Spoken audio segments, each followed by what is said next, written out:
Hey friends, we have a lot going on. I have a very small kitchen. It's probably going to make a lot of you nervous because it's very cluttered right now. It's making me nervous too. I'm preparing to do low carb. I need to lose some weight. I also think it would help. I know it would help my gut health, and it would also help my tinctures that I take for liver support, lymphatic support. I want to do a parasite cleanse, but I want to get the carbs and the sugar out of my body prior to doing that. I want to be able to have the best results. So I'm going to make a cheeseburger casserole. There's 3 of us that live in the house. We're all going to do this. 2 for weight, main drivers, and the other one is a diabetic. If you notice here, I've got some hamburger that is in here cooking. See how red that is? You don't find it that red at the grocery store. It's a little frozen when I put it in.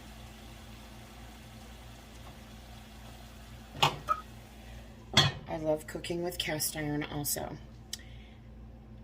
We buy, the reason it's so red, you can't get that red from a grocery store, is we buy a half of a cow about every year and a half. It was, the last one we purchased was a 365-pound half, so it was, you know, quite a bit of meat. We will not have to be going and buying beef at the grocery store for about a year and a half. They actually come,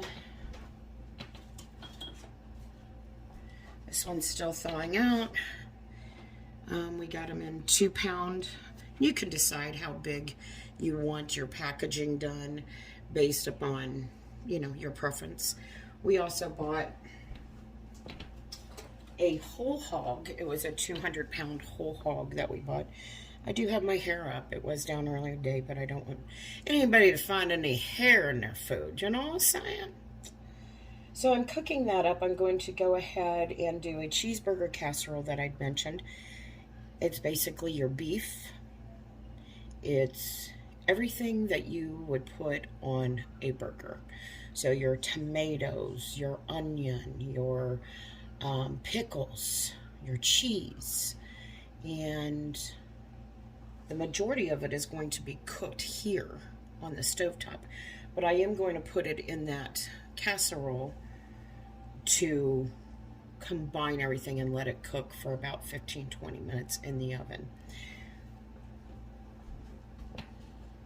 I don't know if you've ever done these nice little snacks when you're doing low carb or keto. It's basically just string cheese, and then you take prosciutto in this case. I've taken hard salami. Here's another one. And hard salami. And those are good snacks. Ziploc baggies that I like to use. And I'm going to put each like kind into one of these, so we can get started on that. Again, I have a small kitchen, so I don't have a lot of space. That's awfully hot.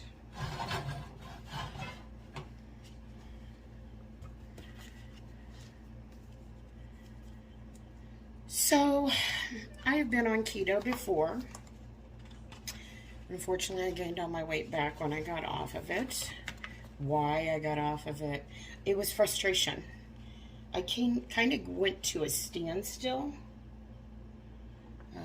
What do they call that? Plateaued. And I got frustrated, and somebody had said, well, you need a carb cycle. Well, apparently what carb cycling means, is what I thought it meant, was you go ahead and eat something horrible that's not good for you. Carb loaded. Not horrible, but so horrible to be on keto. There's another one. And it kind of tricks your body.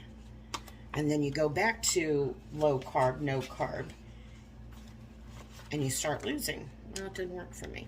You know what it did do? I just started eating carbs. That's my fault. It was weakness. That's all it was on my part, was weakness. But that's okay. I'm going to give myself some grace.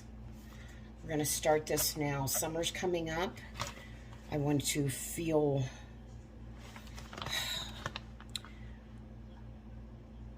When it's hot, I retain more water. My feet get swollen. I drink a lot of lemon water. I didn't have it so much last year because I really dove into the tinctures, you know, and did a lot of research on good lymphatic support and a good liver support, which I clearly know I have now and that I've made and I'm using. And there's videos on that. But I feel like I have to give myself grace on that. But I need to jump back on because, like I said, summer's coming. I'm not expecting to be, you know, this skinny mini. I just want to set a simple goal. Let me start at 20 pounds first. And then when I get to 20 pounds and I start feeling better, let me get to another 20. I don't want to make myself fail, and I don't want to psych myself up. We're going to put these in the refrigerator. Bought a new cleaver. And since we're chopping up veggies, in my freezer, I keep a veggie scrap bag. This is all of the scraps of onions that I'm cutting. Let's say I have these onions that I didn't use and they're starting to go bad. I cut off the bad and I kept the good. There's celery in here. What do I do with this? I use it for bone broth. So with your carcass of chicken or beef bones, you do this. It's costing you absolutely zero to make bone broth. Definitely think about making your own bone broth.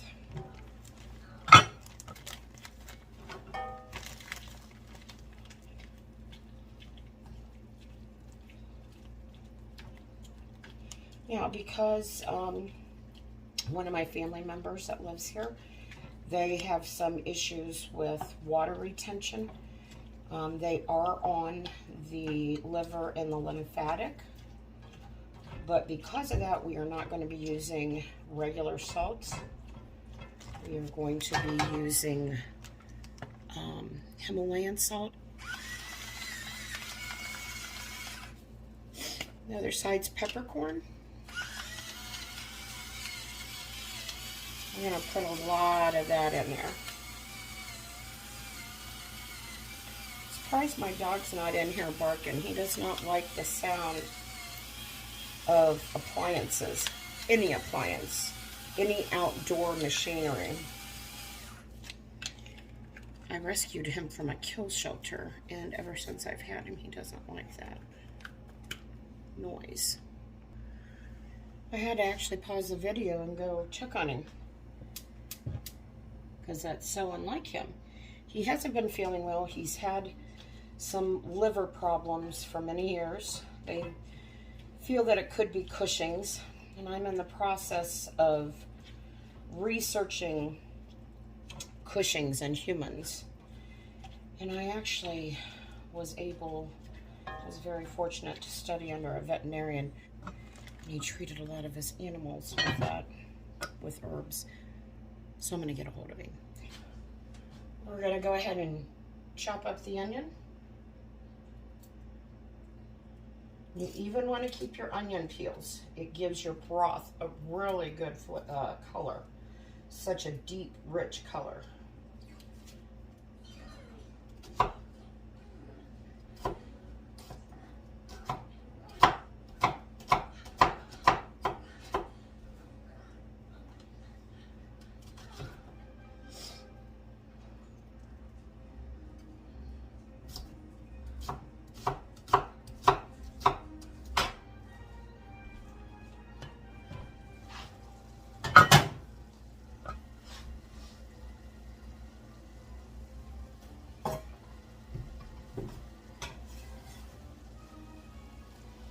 I think one onion's actually going to do us good.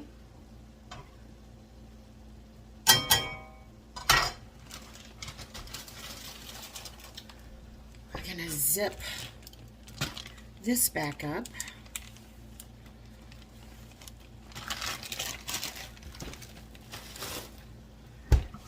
Bone broth. What's bone broth good for? It's good for fasting, number one. Fasting's very good for cancer patients. And getting rid of sugar and carbs is very good for cancer patients. Going to have a lot of people that are going to disagree, but I do feel that cancer feeds off of sugar. Your carbohydrates turn into a sugar, and you just need to fast. It's good for the body. It's good for beating many diseases, even if you do intermittent fasting. But bone broth. Bone broth is called bone broth because you use the bones to make the broth. So I usually use chicken bones and beef bones. And you let it cook. And I've gone back and forth with some people on the purpose of bone broth. I was raised and taught that the purpose of bone broth is to let it cook 24 to 48 hours if need be. You want your bones to get soft. You're looking for that bone marrow. That's why you're using the bones. It's not because the outside of the bones have anything to give you. No. You want that bone marrow. You want the nutrients from it. And you want to be able to break them and then continue to cook them. You're going to strain this. That's why I save all of my veggie scraps, because we're straining it. You're going to do a fine mesh strainer so they're not getting, and of course when I say you want the bones to be breakable, you don't want splinters or little shards in your broth, of course. You've got to be mindful, not go crazy. That's done. So you just need to be mindful of that so that you're not, choking somebody or killing somebody by having bone fragments in there. It's very easy. You're just going to add all sorts of things. Garlic and whatever you would add to a soup for your spices, and get herbs in there and just make it a delicious broth to where it's comforting. Even when you're sick, bone broth is very beneficial for your immune system. Hence the bone marrow from the bones. It's just something that everyone should really think about doing, because if you haven't looked lately at the prices of bone broth in the stores, which are made in a manufacturing plant everything's probably watered down. It's giving preservatives in there to give it a shelf life. Some of these come in boxes. Boxes? Really? What's in there to make that live that long? And stay, 6 months, a year in a box? Liquid? Made out of bones? Think about that. It's not that healthy at all. I wouldn't buy it. All right, I'm going to go ahead and get my meat in here as well as I possibly can. I really hate using 25 different utensils, because that just means I've got more and more to wash. Oops, thank goodness we do have a dishwasher. I know, what do you have a dishwasher for? I know. Some people are like, I'm going to do all mine by hand. And I think I made more than I needed. So we're going to take some of this out. And what's left over, I sure will use for another recipe. I didn't put a lot of spices in this, so it's a blank slate. I can turn that into something else very easily. I could make, I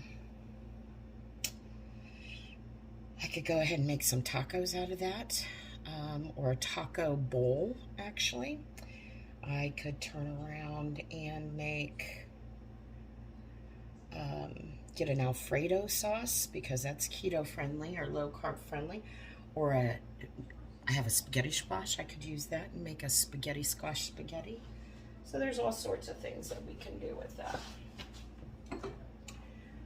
We have got some pickles. Maybe not. I can't get them open. Oh, there we go. My poor hands, my wrists.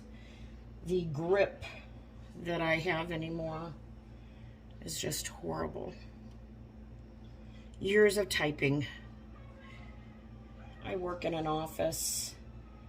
I actually work for a medical center, a university / medical center.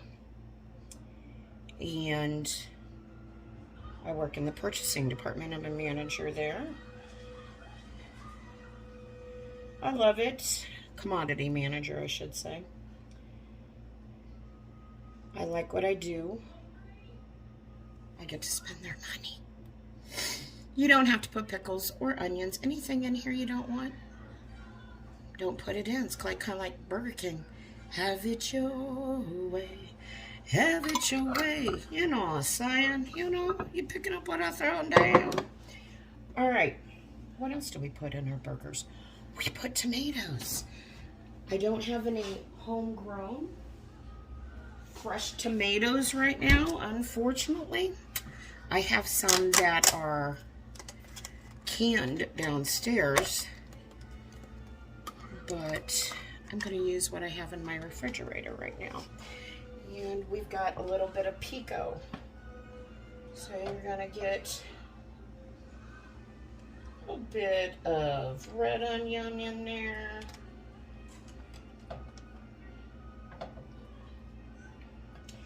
Most of us like tomatoes here in this household, but I'm not going to go crazy because I want to save this little concoction of pico for my eggs, which are going to be my breakfast.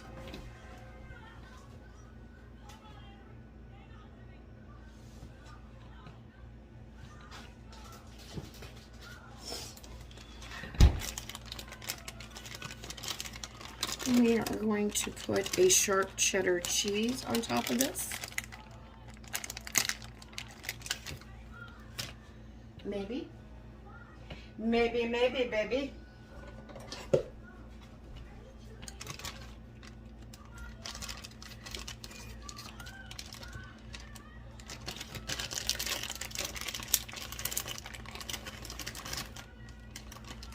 I should have just went out in the garage and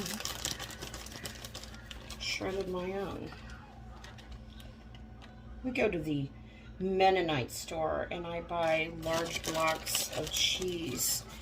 I actually have a video on my playlist that shows our trip and the large cheeses that I buy, and I freeze them. Now I cut them down into thirds, but it takes a while to thaw them out, and I didn't have the time. This was a last minute thing because I decided I was going to start keto tomorrow. We're going to put this in the oven. I'm going to put on 325. Everything's basically cooked. It's going to be to warm it up and melt it. And I'll take that out in about 15-20 minutes.